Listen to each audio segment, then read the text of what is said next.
Hello again, everybody. I'm Roger Hoover. Glad to welcome you back to the Crimson Tide Sports Network. Big roll tide to all of you on this Thursday afternoon as we welcome you to Crimson Drive. It is presented to you by Regions Bank. Make sure you pick up your new University of Alabama National Champions Visa check card and checks from Regions Bank, the official bank of the SEC. It continues to be a very busy week of Alabama athletics, and even things have changed a little bit. We thought we'd be playing basketball right now in College Station between the Crimson Tide and the Texas A&M Aggies, but of course the winter weather that's been all over the South certainly is impacting our friends in Texas, so no midweek game for Alabama men's basketball this week, but we're glad to be with you this afternoon for Crimson Drive in its normal spot, Thursdays at 2 p.m. Central, right here on the CTSN Facebook page. Let's start to take a look at what's coming up on the show, as well as some headlines that are coming your way here on Crimson Drive. Well, Jasmine Walker will be our first guest after we have our headlines. We will talk to Big 40. She's always been known by that Big 40 nickname, and in her last game against Auburn, she scored 41 points to set a new program record for the Crimson Tide. So our conversation with Jasmine Walker will be coming up, as well as a conversation with baseball head coach Brad Bohannon ahead of opening day tomorrow for the Crimson Tide baseball team. Speaking of the Crimson Tide, on the diamond, it will be Patrick Murphy's group back in action for their second weekend of the year, and their first one truly at home here in Tuscaloosa, as he'll be previewing the Bama Bash and also recapping the 4 wins we saw last weekend for the Crimson Tide. And then my conversation with Greg Byrne, the Director of Athletics, over a lot of topics, especially talking about what football is going to be like coming up later this spring and A-Day. Just a lot of news in our conversation with Greg Byrne from last week. Start to go into our headlines, and we start with Alabama men's basketball. Again, the next time you can watch the Crimson Tide, listen to them on the radio, will be Saturday, as Alabama will be at home against Vanderbilt. That game will start at noon. Our radio coverage across the network will begin at 11. And as mentioned, Thursday's game at Texas A&M postponed. Originally, that game was scheduled for Wednesday night at 8 o'clock, and then Alabama was not able to travel on Monday, unable to travel to College Station, Texas on Tuesday, and ultimately the SEC made the decision that Alabama against Texas A&M will have to be postponed. As it stands now, Nate Oates' team 17-5, 12-1 in the SEC, still in first place and getting closer and closer to clinching that regular season championship. So we look forward to Saturday's game against Vanderbilt. How about Herbert Jones, Naismith Player of the Year midseason team? He's also on the midseason team for the Naismith Defensive Player of the Year. Really says a lot about what people around the nation are saying about Herbert Jones, who's still getting plenty of buzz as possibly the SEC Player of the Year. Alabama baseball opening day is coming up tomorrow as the Crimson Tide welcome in the McNeese State Cowboys, a team that's picked to finish second in their league. Last year they were excellent before the COVID shutdown happened, so a lot of excitement at Sewell Thomas Stadium for this weekend's 3-game series. And as you see the dates and times, Friday at 3, Saturday at 2, and then Sunday's finale of the series will be at 1 o'clock. Connor Prelip, Owen Diodati, preseason All-SEC teams. And how about Connor Prelip? The lefty did not allow a single run last year, and once again, he'll be the opening day starter for the Crimson Tide. So if you want to watch him, he'll be coming up tomorrow as he gets the start in opening day against McNeese State. Alabama women's basketball in action tonight, taking on the Florida Gators, so that won't be long after we are done with Crimson Drive that we'll be getting set for Alabama at Florida.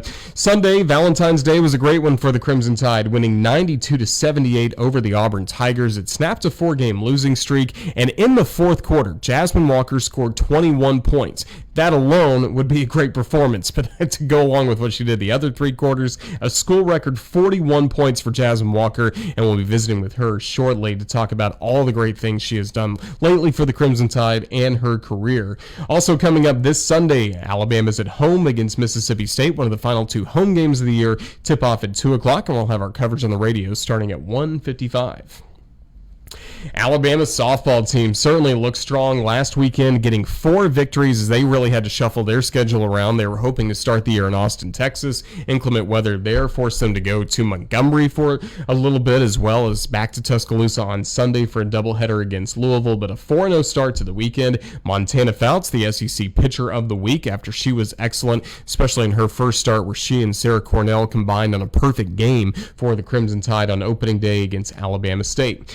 Now it's the Easton Bama Bash coming up this weekend at Rhodes Stadium. Opponents for the Crimson Tide will include Liberty and LSU. So you think Alabama against LSU? It's back to SEC play already. Well, this will technically be non-conference games played between the Crimson Tide and the Tigers, but it's a preview for all the great SEC softball we're going to see down the stretch. Don't forget, you can listen to all of Alabama's games on the radio with Tom Canterbury, Gray Robertson on the call on 93.3 here in Tuscaloosa, and of course online and on our TuneIn affiliate as well. So still plenty of opportunities to get connected to Crimson Tide softball coming up this weekend. Gymnastics back inside Coleman Coliseum tomorrow night against LSU at 7:30. That is the 18th annual Power of Pink meet. So if you have tickets for the meet, please wear pink. And also just announced the 2021 SEC Championships have been moved into the state of Alabama. They originally scheduled for New Orleans. Now the SEC Championships will be coming to Huntsville. So hopefully a very good home field advantage for the Crimson Tide coming up in the Gymnastics SEC Championships. Then our final headline, we take a look at Alabama volleyball. They lost 2 matches against Arkansas last weekend and do not play this weekend. But next up, they'll be having a pair of matches February 26th and 27th against Mississippi State. So we look forward to Lindsey Devine's team returning home to Tuscaloosa. Well, we're excited for this interview, first of all, with Jasmine Walker as we get going with some of our interviews on Crimson Drive today. And Jasmine is a great story. Originally started at Florida State and then the Montgomery native, one of the best players ever to play high school basketball in the state of Alabama, decided it was time for a change, came to the capstone, and has put together a terrific career. And we just saw one of the best performances any player has ever had in a Crimson Tide jersey, as Jasmine scored 41 points last time out against the Auburn Tigers. Here's my conversation with Alabama women's basketball's Jasmine Walker. Joined now by Jasmine Walker. And Jasmine, first of all, how is this season going for you here at Alabama? It's been going pretty good. I've been enjoying the season. I've been enjoying my teammates. I'm pretty sure it's the same for them. We've just been taking one game at a time, and just trying to enjoy the season while I'm still here. We're blessed to be playing. We're one of the few teams who haven't had problems with COVID. So, we just trying to stay healthy and stay how we've been doing the Alabama way. How much have you and your fellow seniors enjoyed this year? I mean, everything ended so abruptly for the 2020 season, but just for the senior class, how much are you enjoying just getting to play every game? I think we're just, again, grateful to still be playing. So I feel like that's where the fun kicks in. We're still trying to get back into the swing of things. So I feel like this year has been very. We was still able to enjoy everything because being that it's our last ride and stuff, we're just trying to keep things afloat, I guess. Well, Sunday on the road at Auburn, Alabama got off to a great start, a 10-0 run, able to build up a large lead early on. Did you feel like early on it would be a good shooting day for you? Yes, not more so for me, but for the team, because besides me, everybody was just. It just seemed like everybody was having fun. Everybody was knocking down shots, knocking down threes. It was small. It was smiles across the whole team. So being that we was having fun, I just knew it was gonna be a great day. And then it especially was a great fourth quarter for you. You were able to score 21 points in the fourth quarter to eventually get to 41 just in that final 10 minutes. What can you tell me about the type of zone you were in? How are you feeling out there? I was feeling great. I guess I was happy that I was able to capitalize the way I did. I was enjoying it, enjoying the fourth quarter, being able to score the way I was. I was excited. I was excited about it. Well, all Alabama fans are really excited as you're able to score 41 points, setting a new single game record for scoring in an Alabama uniform. What does it mean to you getting to have that record now, 41 points in a game? I swear to this day, it still feels surreal. I watch the game and I just be like, wow, I did that. I still feel like that to this day. I'm still trying to get over it, but it's like a milestone for me. So I think this would be one of those huge moments of my life. So. Well, we're all really thrilled about it as everyone was talking when you're getting close to 40 points, like, hey, she could match her jersey number, and then now you go over it with 41. We know you wear the number 40. Have you always worn number 40? We've heard that nickname for you for so long, Big 40. When did that all start for you? Well, my first time touching the ball was like 7th grade, and I swear, like, it was time to pick out our jerseys, and I seen 40, and I swear, like, my eyes just locked in. I was like, that's gonna be my number, like 40. I'm gonna keep 40. So like throughout my whole life, 40 been tagged along with me. Like I feel like without that number, I feel like that number identifies me as well. Like that's something that I made a part of me, the number 40. So I just kept the number. Like why change it? And Big 40 came along. My AAU coach Al, he created that name, Big 40. So that's just been a nickname that's just been dragged along with me. And I take pride in that name because it represents me. So that's why that's my nickname.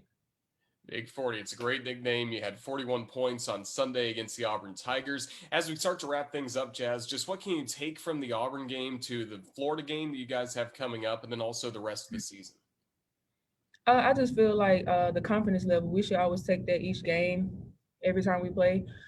Being that Florida's just the next opponent on our schedule, we should just go in like this, our last game of the season. Like we should always play hard and smart every game we go into. So that's what I look to take in from this Florida game.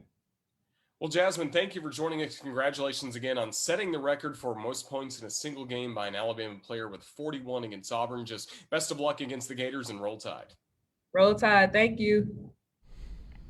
Fun conversation with Jasmine Walker. She's had a lot of great moments in her Alabama career and plenty more in front of her, and she hopes to help lead Alabama back to the NCAA tournament. If they can do that this year, that'd be the first time since 1999, so we've already seen some records shattered by Jasmine this year. That would certainly be another great milestone. Again, get ready for Alabama against Florida coming up later this evening as the Crimson Tide will get going at 4 o'clock against the Gators. Our coverage on the radio will start at 3:55 p.m. Alabama women's basketball may be next on the network, but tomorrow afternoon around this time we'll be getting set for opening day for Alabama baseball. The 2021 season starts with Alabama hosting McNeese State for a 3-game series at Sewell Thomas Stadium, and earlier in the week I had a chance to visit with the head coach of the Crimson Tide, Brad Bohannon, and get set for Crimson Tide baseball. Joined now by Coach Bohannon. And Coach, this is a really exciting week. College baseball is here on Friday, despite the wintry weather we've got earlier in the week. But how's everything going getting ready for opening day? Hey, I tell you what, Roger, it's going to take more than Mother Nature to hold us back from Friday, man. These guys they're like caged animals. They're fired up. They've really practiced well. We've practiced a lot the last several months. And, obviously with the season being shortened last year and the kids not playing a lot over the summer, I think they're a little extra excited about Friday. Yeah, does cold weather like this kind of take you back to your Kentucky days? I mean, I'm sure you guys were dealing with this for the first 2 or 3 months of the season there. Yeah, I've had some flashbacks, and they haven't been very pleasant. I've really softened up in the time that I've been down here. So, luckily, the kids came back from Christmas break in good shape. They really trained well over the break. So I think a coach is never excited about losing practice time. I mean, if you ask our players, they think they were ready to play 2 weeks ago. Me as a coach, I would like 2 more weeks of practice. But we've trained well over the last few weeks, and we'll be ready on Friday. You mentioned you'd almost like to have 2 more weeks of practice. What are the things around this time of the year, right before you get going, that you need to fine tune a little bit? Well, I think we've got everything installed. We just have a young group. We've got 19 freshmen. We've only got 2 juniors, 2 seniors. We've only got 11 guys that have ever played in an SEC game. So we just still play young. I think we're, the last 3 years we've come out of the gate pretty well. We've played well and clean, right out of the gate and gotten off to a good start. And this group, we still make too many mistakes. Really good players. The focus is there. We just play young at times. So that's something that we're going to have to play through. And I'm not sure there's any other way to speed them up besides get them in some game situations. Game action starts on Friday against McNeese State. Just first of all, what can you tell us about the team that they're bringing to Tuscaloosa this weekend? McNeese is a good club. They're picked by some publications to win their conference. got off to a really good start last year. They had wins over Missouri and Southern Miss in just 4 weeks. And they return a lot. It's a really old group. There's a lot of 22 and 23-year-old players in their lineup. 4 of their top 5 hitters are left-handed. So it'll be a challenge, and they'll be excited to play, and we're going to need to match their intensity, and we're going to need to play well.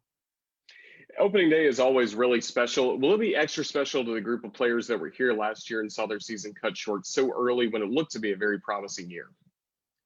Absolutely. I think any young baseball player hasn't played enough baseball the last 12 months. So, whether they were here last year or, in high school, just not getting to play over the summer and not having any outside competition in the fall, I think we're all a little extra anxious. And I can relate to that. I feel the same way. And I think you throw into the mix the fact that, we really believe in our team and really like each other, that it makes us all a little extra anxious for Friday. Yeah, you mentioned the Crimson Tide freshmen. Just what can you tell us about them? Anybody that's really stood out so far and could get an early look at some playing time this weekend? We really like that freshman group, and it's really the first time since I've been here that we're able to bring in some freshmen, and we're not in a position we have to play any of them. We're only going to give them what they've earned and what they're ready for. So, on the mound, Dylan Ray is a really high-end freshman that's going to be out this year with an arm surgery, came in with an arm injury, but I don't talk about him enough. I can't be more excited for him to be here. He's going to have a big year next year. Grayson Hitt is a left-handed pitcher he's 6'3", 190. He works 90-94. Does a really good job of throwing both of his breaking balls for a strike. So you're going to see Grayson at some point this weekend, very likely. And Jake Eddington and Eli Giles are 2 other freshmen that have thrown the ball well that are going to have to be a little more patient for their opportunity, but we're really excited that they're here. Positionally, Bryce Eblin and Caden Rose are 2 freshman infielders. Bryce is a left-handed hitter and Caden's a right-handed hitter, but they're both very athletic and they're good defenders and good offensive players. And both of those guys are going to get plenty of opportunity this spring. And then what can you tell us about Connor Prelip heading into this season? Anything different with him? And then how are you also managing the innings of your starting pitchers early in the season? Connor's made a lot of progress since he's been here. He's really improved at a pretty drastic rate, and really just everything is better. His body's better. He's stronger. He's moving better. His velocity has ticked up. His breaking ball has changed up, have made strides. So, he's really talented, and just like every young baseball player, he's got things that he needs to get better at. But, our team's really confident. We really believe in him and think that we're going to win every time that he pitches. So he's a good one. Well, Coach, as we start to wrap things up, and again, fans get ready to come to Sewell Thomas Stadium for the first time, what do you hope they get to see when they watch Alabama play baseball this spring? A win. I hope every time they come, they see us win. That's what it's all about. But, I can't brag enough on our kids. We just got great kids from great families, and I'm really pleased with the culture and the environment. I really want to see just a really aggressive, loose mentality that I think if we play that way, that our talent and our training will take over. So, my mantra with the kids, I tell them all fall, like, hey, just get better. Don't worry about anything else. Block everything out and just focus on getting better. As soon as the game starts, I'm like, hey, just go have fun and play. Like, you're good. Like, just go play. So I think I'm probably, at least I think, looser than any coach in America once the game starts, because these kids are, they're hard enough on themselves, and the game is really challenging. They don't need me telling them that they need to do better. Well, Coach, thank you for joining us. Best of luck on opening weekend. Roll Tide. All right. Thanks, Roger. Roll Tide. Coach Bohannon's team was playing so well last year right before the COVID-19 pandemic. These guys are fired up to be back on the diamond starting this weekend, starting tomorrow again, opening day against McNeese State set for 3 p.m. at Sewell Thomas Stadium. Chris Stewart and I will have all the radio coverage for you this weekend, so we certainly hope you can join us. Also, our radio calls will be heard on SEC Network Plus this weekend as well on the ESPN app, so make sure you get tuned in to Crimson Tide Baseball. Last Friday, I had the opportunity to sit down with the Director of Athletics here at the University of Alabama, Greg Byrne, as we always have a monthly conversation on the state of Alabama athletics. And he talked about a lot of different things in this conversation, but most notably football and spring football. So here's our conversation from last Friday with Greg Byrne. Roll Tide. Good to see you, Roger. Good to see all of our fans out there. Hope everybody's doing good. Well, this has been a year that has really taken what has been planned on paper and turned it upside down. And even with a non-COVID issue, like we saw with softball yesterday, just what can you describe about the work done over about a 6-8 hour span of the softball staff, your administration, to make sure that Patrick Smurfy team could play today and this weekend? Well, I kind of learned about it. Let's see, today's Friday. Wednesday, I think we were out at Rhodes Stadium zip tying seats, trying to get everything ready for our home opener next week. And team was out there practicing. They were going to head to Texas shortly, I think, yesterday morning. And just this one was weather related more so than COVID related, is my understanding. And so, what we have dealt with is just disruptions this year. And this was another one. And Murph has done such an incredible job with the softball program over his career here, and through all his contacts out there, they got the word out that we needed some games, and now we're going to be playing in Montgomery and then play home on Sunday. But the way it's going to have to be, and I got to be honest, I'm not exactly sure how it even came together, but there won't be any broadcast and there won't be any fans allowed at the game Sunday. So, but it gives the kids a chance to play, and I can tell you, I got to be around the team on Wednesday. They are so excited to get out there, and they obviously their season got disrupted last year when we were at one point ranked number 1 in the country, and had to, Murph had to go tell his team, and I had to communicate obviously with all of our spring sports about saying, hey, this is getting put on hold. And so to think, it seems in some ways that felt like it was 10 years ago, but it's been about a year now, and we are encouraged that we're starting to see some positive trends that hopefully we can still stay on top of, but allow us to compete this spring with all of our sports. And right now, all of our sports are going, I think, except for football. So it's a busy time of year around here. And you mentioned last year it was so hard to tell the softball team that news. Same with baseball and all the spring sports. You got to be so glad that they are about to start their seasons. And like you mentioned, everybody's in action right now, including, again, volleyball and soccer, which we're not used to seeing this time of the year. Yeah, going to a volleyball game last week, you're not used to that this time of year. I just had one of our student athletes from our soccer team in my office today doing a career interview, and she, she's like, we got to go play next Friday. And they're excited for it, and I'm very happy for them that we've been able to put together a season. It's not been what you would call typical by any stretch, but I can also tell you I do think that I know for our student athletes and talking to a lot of our fans, I think there's a real appreciation for getting the opportunity to either compete for our kids, same with our coaches. And a real appreciation for our fans. It's amazing how many I've heard from, whether it's just in the community or whether, we get some letters and emails and everything, just saying it gave them something to look forward to. And I talk all the time about how college athletics is one of the great unifiers in our country, that we all bring people together from different backgrounds.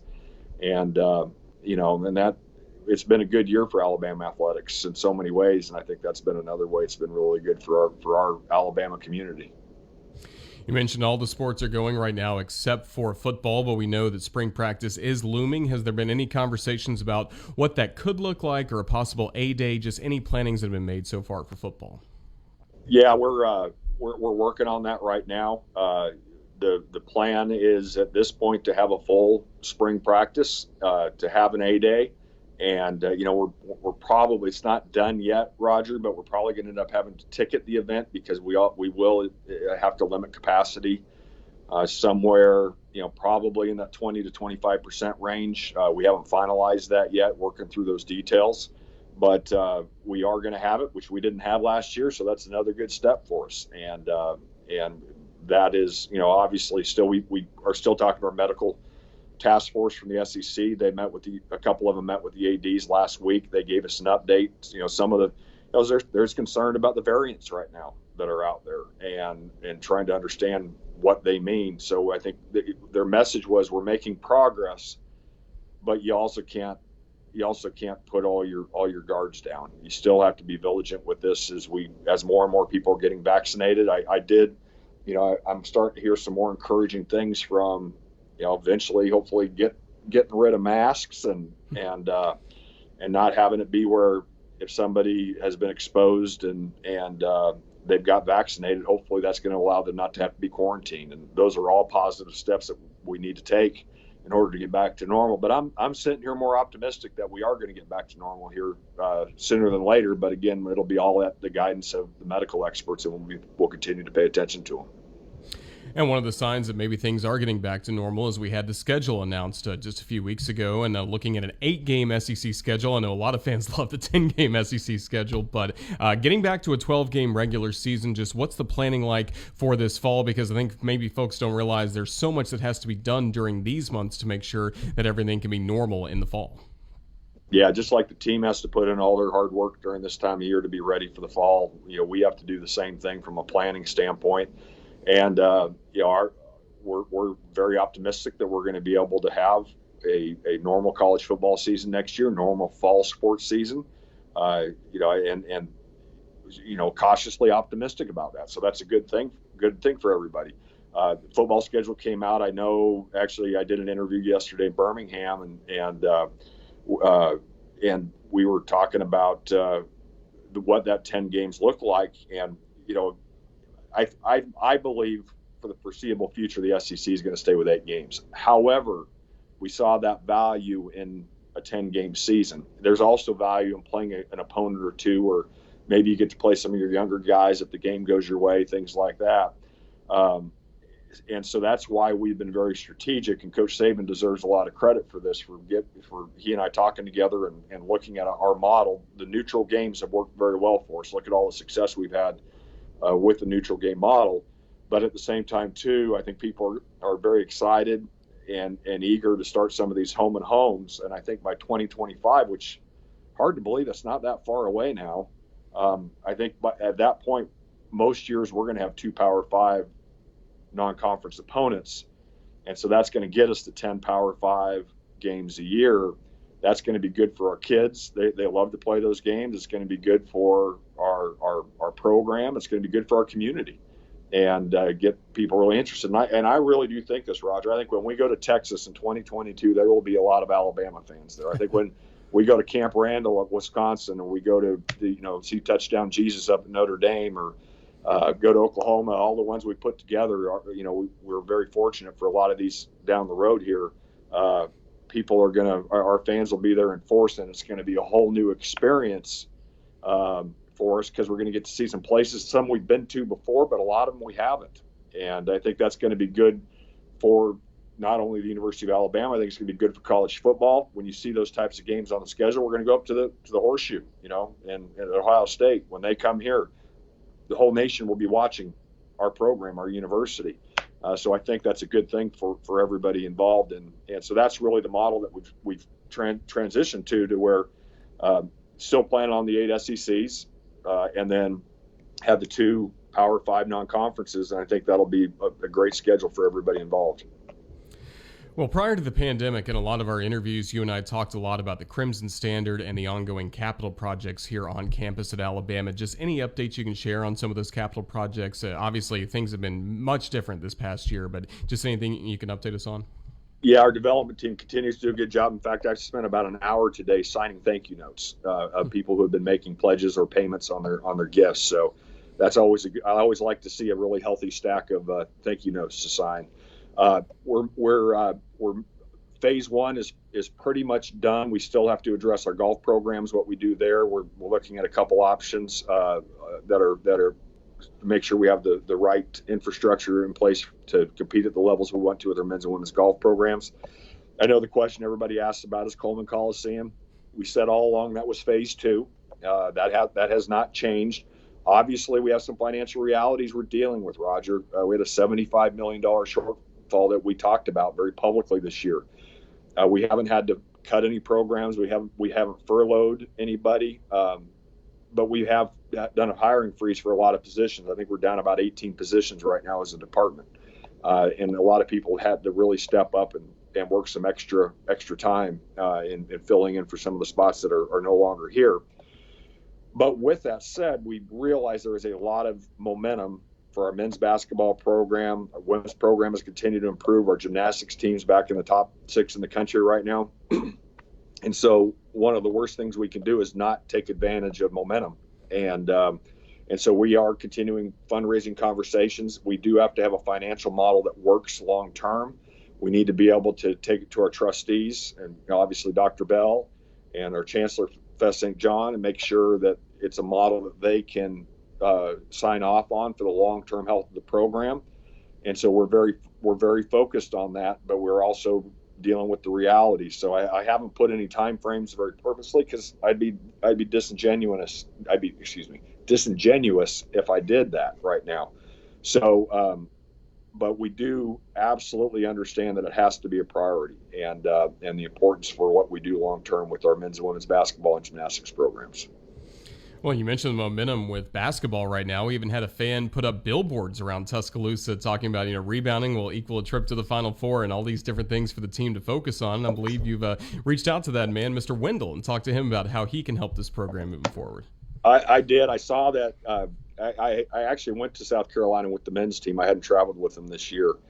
And so I think it was right before the game that I maybe found out about it. And then Nate gets on the bus after the game and he says, "Hey, I guess there's some billboards." And I said, "Yeah, I found out about it before the game." And I said, "What do you think?" He said, "Well, I'm glad people care."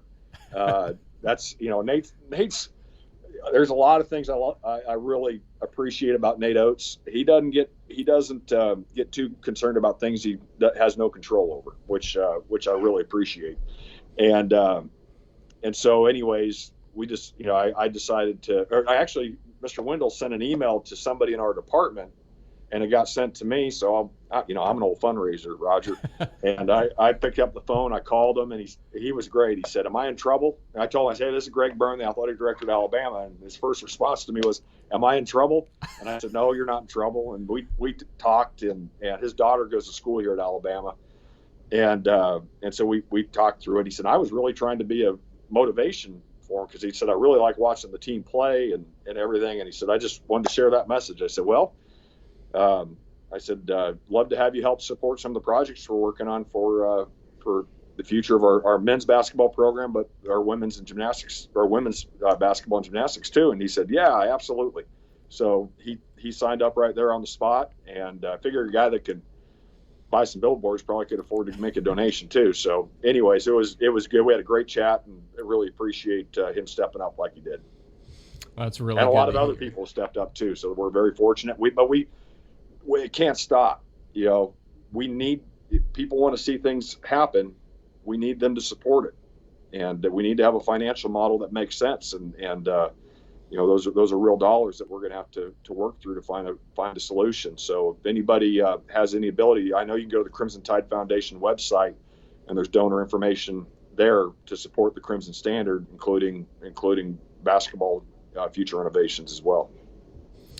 Well, you're student athletes. So we talked earlier in the year about how much you've learned about what they've had to go through on a day-to-day basis with all the testing and all the demands that have been on their time. And you look at the SEC Fall Academic Honor Roll, so many Crimson Tide players, student athletes are on that list. You got to be tremendously proud of the work your athletes did in the classroom this past fall.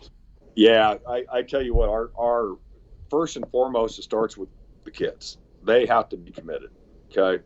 But secondly, because sometimes, Roger, when I was 19 years old, I wasn't as good a student as I should have been. I wasn't as focused as I should have been, right?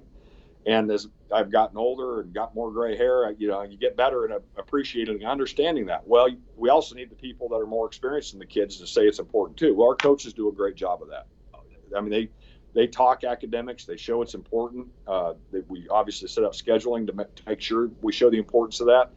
Then on top of that, our academic staff, they do a wonderful job of supporting our teams, our kids on the team. And it takes everybody to do it. But then it just as importantly, our faculty and staff, they do a wonderful job of supporting the student body, which our student athletes are a part of. And it takes everybody collectively together to have academic success. And we've been really pleased with the efforts, and all SEC, we're always going to have some academic All-Americans. And so it's something that's an absolute priority, and we're proud of all the work that everybody's done. Well, this is our monthly conversation, and the next time you and I talk, it'll be in the middle of March, and that means we'll be right in the heart of March Madness. Just how excited are you for what's ahead for not only the men's basketball team, women's basketball team, but just kind of what's your focus over this next month as we get ready for one of the most exciting times of the year for college sports fans? Yeah, it is an exciting time, and it's nice to see our team, battling for an SEC championship, and we've got a lot of work ahead of us, and we also have to work on the men's side for what seeding you get, and that's going to be you can't take your foot off the gas as you're having success. You got to keep that going and the momentum going. But it's a special time of year. I can tell you, and I've heard it a lot very constructively from our fans. I wish we could have everybody in Coleman right now because it would be rocking. But it also gives us great hope for what the future holds for our men's basketball program too. And you look at the recruits we have coming in, and I can talk about him now because he's signed. But J.D. Davidson, when I look at Twitter, it seems like a day doesn't go by where I don't see a highlight reel of what he's doing. And then on top of that, we've done a good job recruiting through Zoom and adjusted to that. I'm eager about and excited about this year, but excited about what the future holds as well. And we need to finish strong on the women's side. We've had some really good points this year, and need to capture some of those as the season finishes. But I certainly feel that we can do that. And gymnastics has just started basically, but we've had some good showings in the first few weeks, and got the Georgia Bulldogs tonight. So hopefully we can have another good showing over at Georgia as well. But then you got track, you got tennis, you got golf. Golf's playing today men's golf's playing down in Florida. So it's a lot going on volleyball, soccer.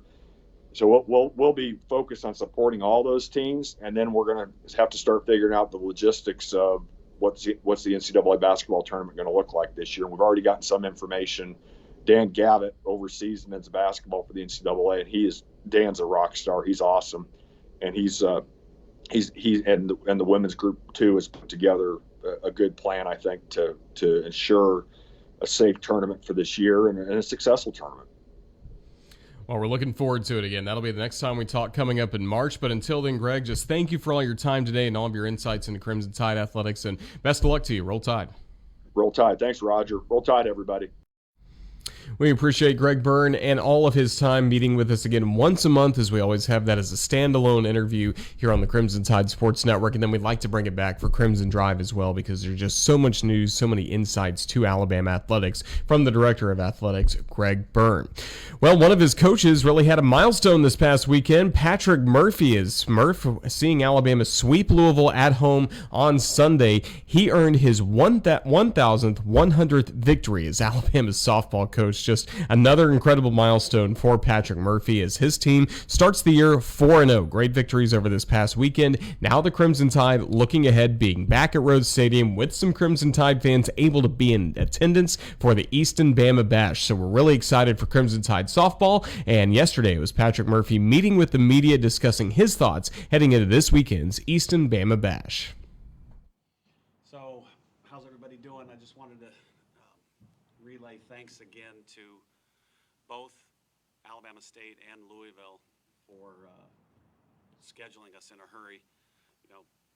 Alabama State did not have to do that, and we appreciate Coach Bradley and everybody down there for letting us in, and the other teams actually, because they had to okay it too. And then Louisville was just a spur of the moment. We were canceled at about 11:30 in Texas. And, it was a really good call on their part because it's been miserable over there. So immediately we started looking around to see who we could play. And then about 12:30, I sent out that tweet that said, we're willing to play anybody or anywhere. And Louisville called me, and they were supposed to go to South Carolina, and the weather looked really bad there. And then it just took about an hour and a half for the 4 games to come up and reschedule all of those. So thanks again to both of those schools. And then our administrators too, they had to okay all this. So we took a bus to Montgomery, drove back and forth. And then obviously Louisville came here on a really, really cold Sunday. But it was a fun weekend. I'm really glad we got to play. And now, here we go again. All right, we'll open things up for questions for Coach Murphy, and we'll start things off with Dom.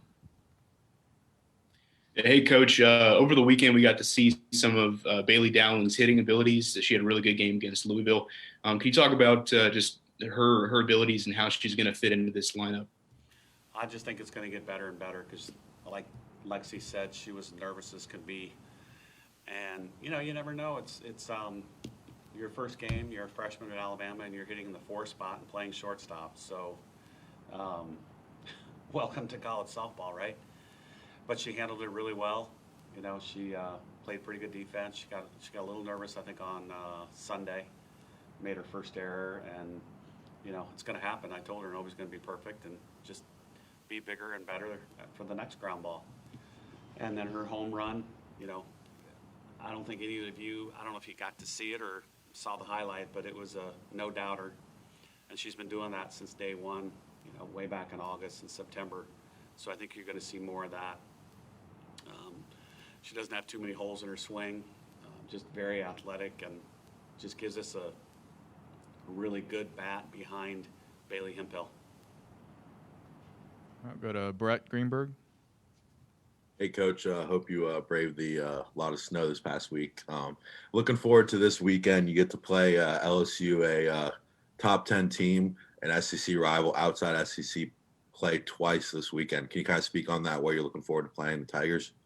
Yeah, and again, this is probably going to be a broken record for you guys this whole season, but we have to extend thanks to them and Liberty because obviously we had a team drop out, and then we had to redo the schedule. So everybody's, you just never know what's going to come your way, and I think both schools handled it really well. So when Beth, she was supposed to go to Clearwater for the ESPN tournament down there, which we went to last year, and that was canceled.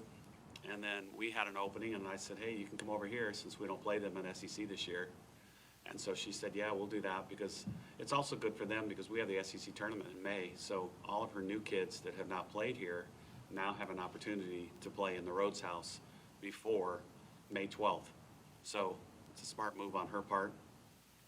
And so, it was supposed to be one game on the last game of the tournament on Sunday, but since, Gardner-Webb had to drop out, she was okay with playing us twice.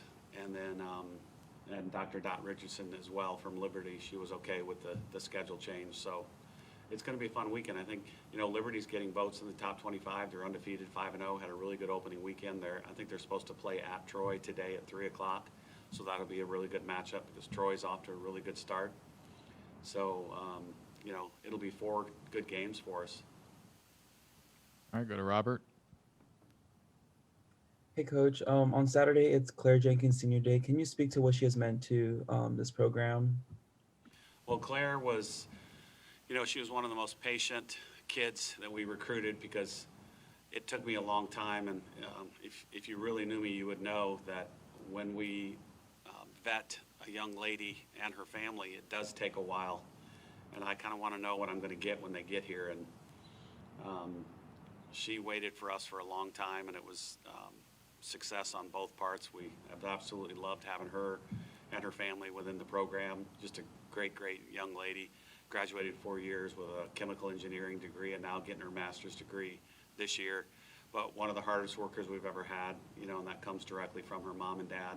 Just extremely hard workers, very humble, no ego. Everybody loves her. She's the captain on the infield.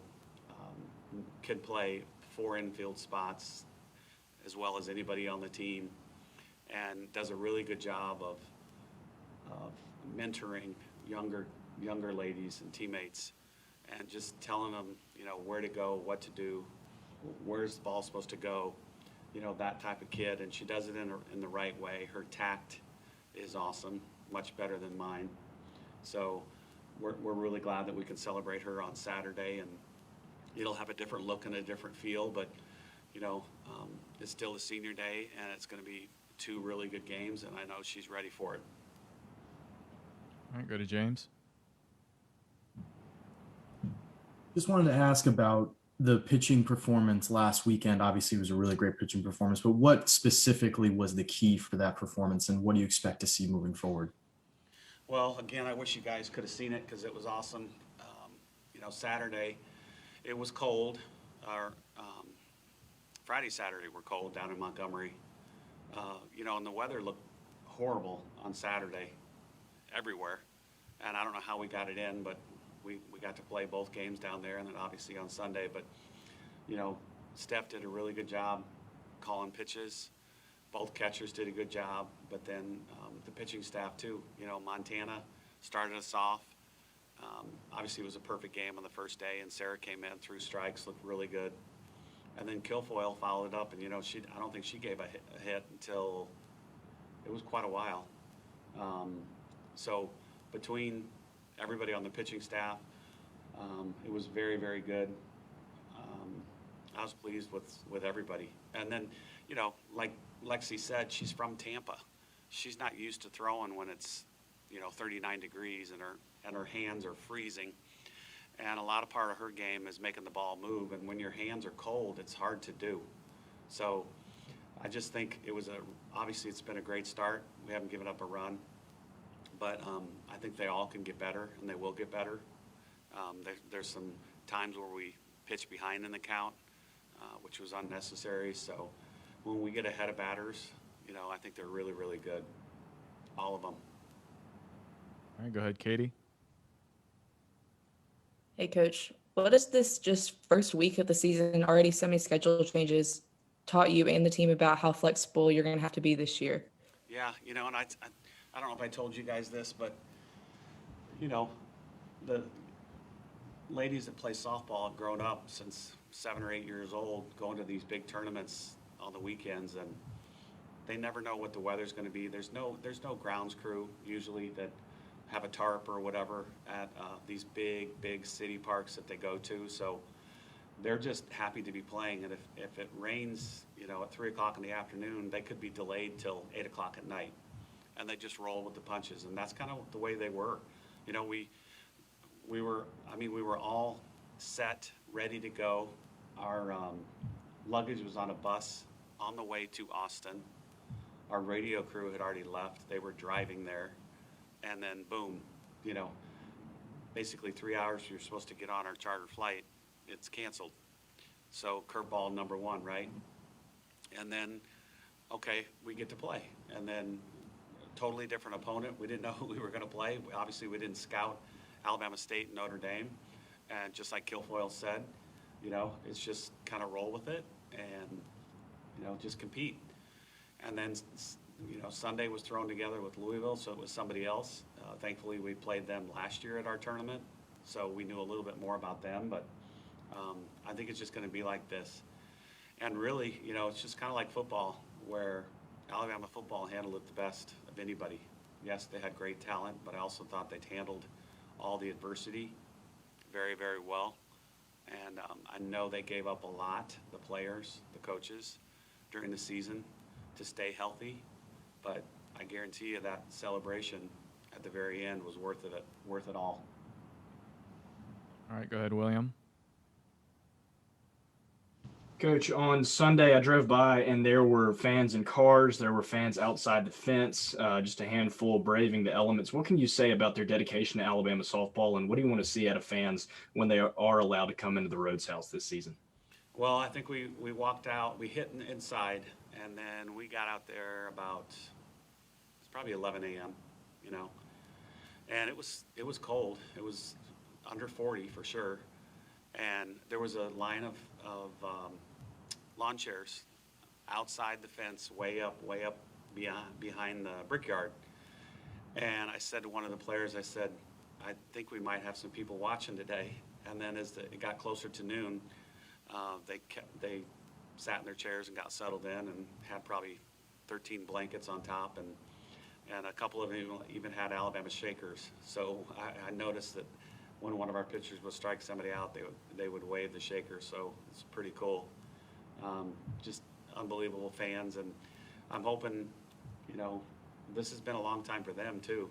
And obviously it's a weird start time on Friday at 3 o'clock. It's still going to be cold. but we're hoping that we get our max capacity at every game, because the tickets, and I shouldn't say this, but I don't think we have too many to sell on day of the game, because they were all, purchased before. So that's going to be a weird thing, because we usually had a really good walk-up crowd, plus our season ticket holders. So I'm anxious to see the noise that they can make with, I think it's around 800, which will be our capacity all year. So it'll be fun. I mean, anybody, after Sunday, there was literally photographer, videographer, and social media person. That's it, in the whole stadium.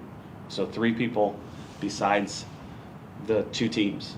And so even if we had 50 people on Friday, it would make a lot more noise than what we had on Sunday.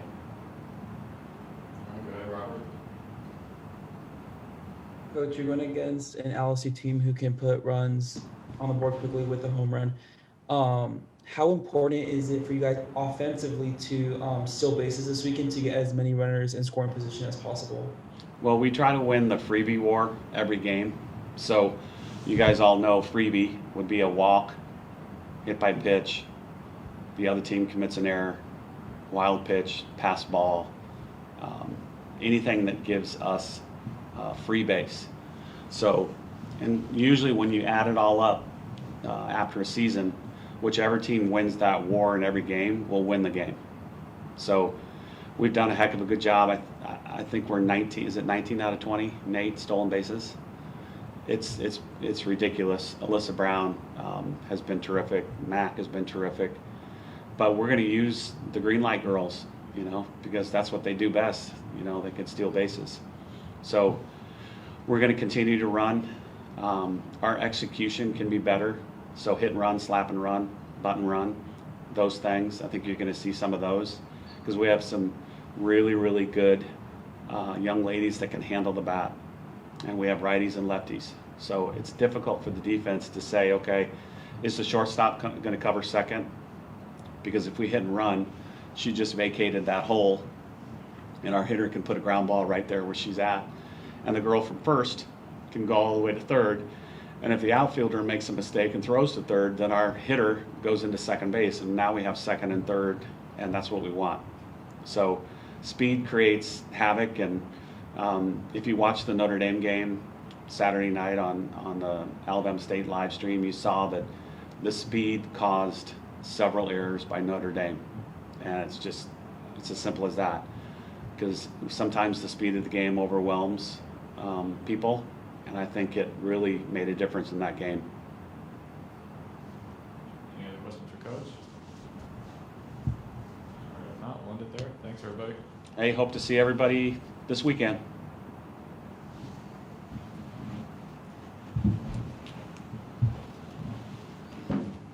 No, Michael. Jordan hearing from Coach Murphy. Best of luck to the Crimson Tide softball team. Again, a very busy weekend at Rhodes Stadium, where we will have radio coverage here for you on the Crimson Tide Sports Network. Speaking of what's coming up this weekend, it's time to take a look at our weekend schedule as we start to wrap up this edition of Crimson Drive. Well, first up, women's basketball. It will not be long until we're on the air, just about an hour away from airtime for Alabama against Florida. It says 5 p.m. on there, but it was rescheduled just yesterday to Alabama and Florida at 4 o'clock Central, so you can get ready to watch the Crimson Tide and listen on the radio against the Florida Gators, trying to get 2 wins in a row for Christy Curry's basketball team. And then Sunday, Alabama will be home against Mississippi State, 2 p.m. tip-off against the Bulldogs. We will have radio coverage for that game at 1:55. As well as the courtside cam on the Crimson Tide Sports Network Facebook page. Then Alabama baseball getting set to welcome in McNeese State for a 3-game series, 3-2-1. That's something to remember for Alabama's schedule coming up over the weekend, as Alabama will have opening day tomorrow, 3 p.m. The Crimson Tide will start the season. Look forward to teaming up with Chris Stewart on the radio for those broadcasts coming up this weekend of Alabama baseball. Gymnastics will be in action tomorrow night with the Power of Pink meet, home against LSU at 7:30. And then, as we mentioned, the softball schedule has changed some from what was originally scheduled, but Liberty and LSU, just so many great games coming up for the Crimson Tide. And don't forget, men's basketball still chasing down that SEC regular season championship, getting set to take on the Vanderbilt Commodores at noon on on Saturday. Airtime will be 11 o'clock across the network, and we will have a courtside cam available for that as well here on our Facebook page. But certainly want to thank all of you for joining us for Crimson Drive presented by Regions Bank. Don't forget, you can pick up your University of Alabama National Champions Visa check card and checks from Regions Bank, the official bank of the SEC. Just go to regions.com/GoBama to pick up yours today. Celebrate the national championship for the Crimson Tide and show that Crimson Tide spirit every time you pay. But we certainly thank all of you for joining us. Producer extraordinaire Ethan Caravan, a fine job as always getting us on Facebook, and we look forward to having your interactions as well. If there's anything you would like to see on Crimson Drive moving forward, just send us a tweet at UA_CTSN, and we look forward to having more fan interaction as we continue growing this show. And we will be back with you coming up next Thursday at 2 o'clock Central right here on the CTSN Facebook page. This has been Roger Hoover saying thank you for watching today's episode of Crimson Drive presented by Regions Bank. Roll Tide, everyone.